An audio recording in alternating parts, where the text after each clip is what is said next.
morning, students. Myself Abhishek Sharma from Mount Litra Z School, Jhansi. Students, in my previous lecture, we have discussed and started our topic financial decision and investment, financing, and dividend decisions are the three wings of financial decision. And in my previous lecture, we have discussed about investment decision. But in today's lecture, we will discuss about financing and dividend decision. So let's begin with the topic financing decision. The second important decision which finance manager has to take in deciding the nature source of finance. A company can raise finance from various sources such as issue of shares, debenture, or taking loan and advances. Deciding how much to raise from which source is concern of financial decision. Mainly sources of finance can be divided into two heads, owner's fund and borrowed fund. And this we have also discussed in class 11th BST. Shares, debenture, public deposit, trade, credit, ICR, ADR, GDR.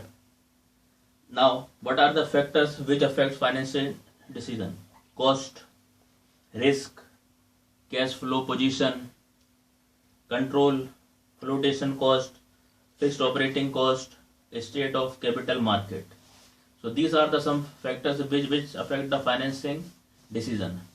Now moving to the next topic, that is dividend decision. This decision is concerned with distribution of surplus fund. The profit of the firm is distributed among various parties such as creditors, employees, debenture holders, shareholders, and many more. Payment of interest to creditors, debenture holders, etc. is the fixed liability of the company. So what company or finance manager has to decide is what to do with the residual or leftover profit of the company. The surplus profit is either distributed to equity shareholder in the form of dividend or kept aside in the form of retained earning. Under dividend decision, the finance manager decides how much to distribute in the form of dividend and how much to keep aside as retained earning. There are various factors which affect the dividend decision or dividend policy of the company. Starting with earning, then comes stability of earning. A company having stable earning prefer to give high rate of dividend, whereas company with unstable earning prefer to give low rate of earnings. Then comes cash flow position, growth opportunities, stability of dividend, preference of shareholders, taxation policy. The rate of dividend also depends upon the taxation policy of the government. Under present taxation system, dividend income is tax-free income for shareholders, whereas company has to pay tax on dividend given to the shareholder. If tax rate is higher, the company prefer to pay less in the form of dividend, whereas if tax rate is low, then company may declare higher dividend. Access to the capital market consideration, legal restrictions, contractual constraint. Contractual constraints here means when the companies take long-term loan, then financier may put some restriction or constraints on the distribution of dividend, and company has to abide by these constraints. Next is stock market reaction.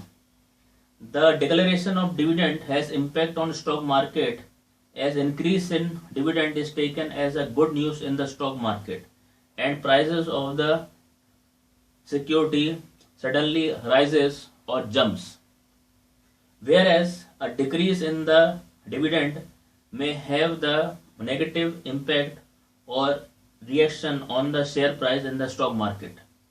So possible impact of dividend policy in the equity share price also affect the dividend decision of the company. If companies have no investment or growth plan, then it would be better to distribute more in the form of dividend. Generally, mature companies declare more dividend, whereas companies which are growing keep aside more retained earning is done, because they are having some future plans for them. Paying dividend means outflow of cash. Company declare high rate of dividend only when they have surplus cash. In a situation of shortage of cash, companies declare no or very low rate of dividend. So that's all for today. Thank you and have a nice